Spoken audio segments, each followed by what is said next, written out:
Hi అండి, నమస్తే అందరికీ. అందరూ బాగుండాలి, అందులో నేను ఉండాలి. ఈరోజు చాలా క్విక్గా రెడీ అయిపోయి ఉప్మా చూపిస్తాను రండి.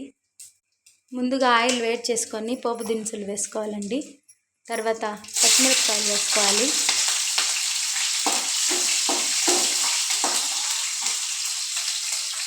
తర్వాత కరివేపాకు,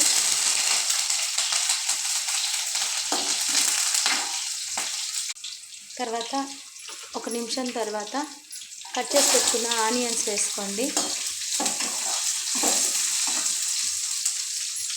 ఆనియన్స్ కొంచెం ఎక్కువ వేసుకోండి, ఉప్మాకు చాలా బాగుంటుంది.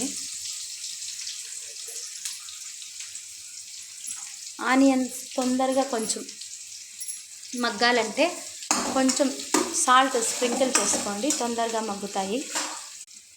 నేనైతే ఇక్కడ తొందరగా ఆనియన్స్ మగ్గడానికి కొంచెం సాల్ట్ వేసుకుంటున్నాను. తర్వాత వాష్ చేసి పెట్టుకున్న మీ దగ్గర ఏ వెజిటేబుల్స్ ఉంటే ఆ వెజిటేబుల్స్ వేసుకోండి. నేనైతే బీన్స్ తర్వాత పొటాటో వేస్తున్నాను. పిల్లలు తినరు కదండి మామూలుగా అయితే, అందుకని ఈ విధంగా వేస్తే ఖచ్చితంగా తింటారు. నా దగ్గర క్యారెట్ లేదు, క్యారెట్ ఉంటే వేసేదాన్ని. మీ దగ్గర క్యారెట్ ఉంటే యాడ్ చేసుకోండి. ఈ విధంగా ఒక 5 మినిట్స్ వద్దు, ఒక 2 మినిట్స్ మంచిగా వేయించుకోండి. చూడండి, వెజిటేబుల్స్ అంతా బాగా మగ్గాయి. ఇప్పుడు 1 కప్పు రవ్వకి 4 కప్పుల నీళ్ళు పోసుకోండి. అప్పుడే ఉప్మా చాలా సాఫ్ట్గా టేస్టీగా ఉంటుంది. ఉప్పు మీకు తగినంత, రుచికి తగినంత వేసుకోండి.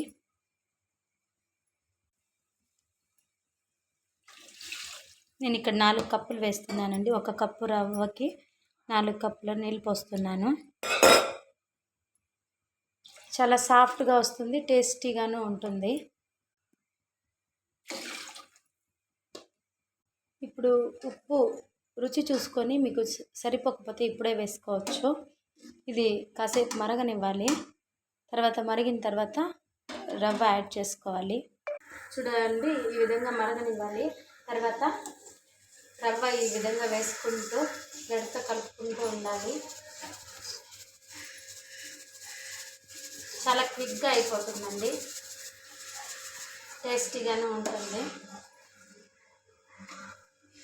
ఏం చేసుకోవాలో తెలియనప్పుడు ఈ విధంగా చేసుకోండి. వెజిటేబుల్స్ అంతా వేసి, ఆనియన్స్, వెజిటేబుల్స్ చాలా టేస్టీగా ఉంటుంది. తర్వాత ఒక 2 మినిట్స్ సిమ్లోనే పెట్టి మూత మూసి పెట్టండి.